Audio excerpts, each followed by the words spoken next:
This is my 1963 Massey Ferguson 35 Turf Special. As you can tell, over the years they had been converted into the utility model just to be more useful around the farm and around the property. Even though this machine looks pretty rough, it actually runs really well mechanically.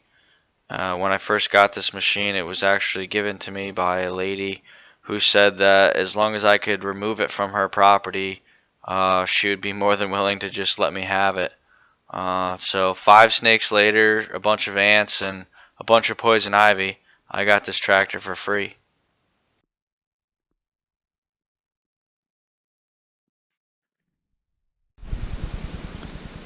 So to start the Massey Ferguson 35, you want to turn the key onto the first position here. You're going to push down on the clutch, make sure the tractor's in neutral. And what we're going to do is we're going to press the starter button here. Your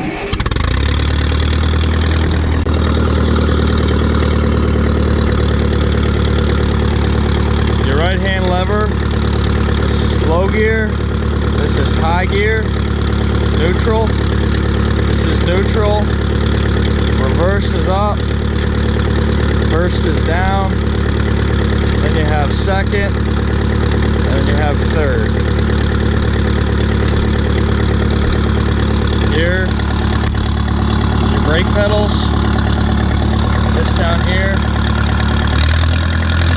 extra accelerator if you need it, and here's your throttle adjustment. So slowly let off the clutch and we'll start to move forward.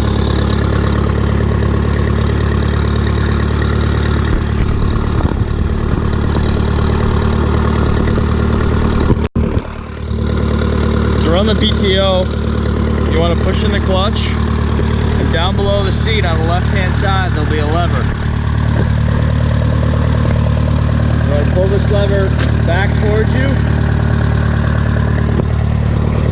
And then you'll have control over here once you let out the clutch to raise and lower your 3-point hitch. Now right now my 3-point hitch isn't going down because there's no weight on it, but if I push down on it you can see that it'll go down.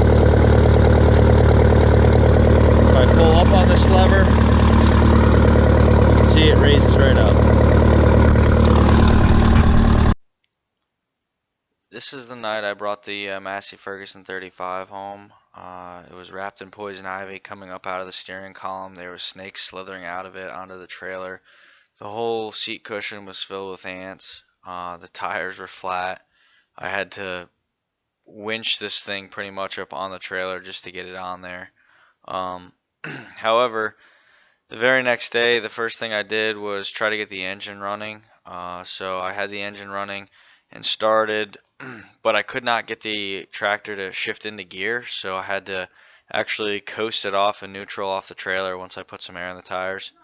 I ended up tearing it apart later that next night, which happened to be July 3rd, and it turned out that the little dowel pins that go into these shifter rods were actually seized in place from it sitting so long out in the field and getting water in there. How's your transmission fluid? Oh my god. Straight water. How the fuck did water get in? I don't know.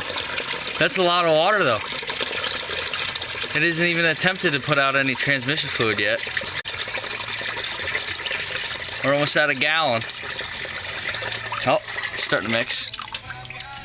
So after taking it apart and rattling that stuff around, I actually freed up the rust and was able to free up the shifting linkage. The next problem I ran into was the 3-point hitch didn't actually go up and down. So it turned out that the pump needed to be rebuilt. I tore that all apart and rebuilt it myself. The kit was only like $40. If you bought a whole new pump, it was like $300. So saved myself quite a bit of money there, even though I'd never done that before. But it worked out pretty fine.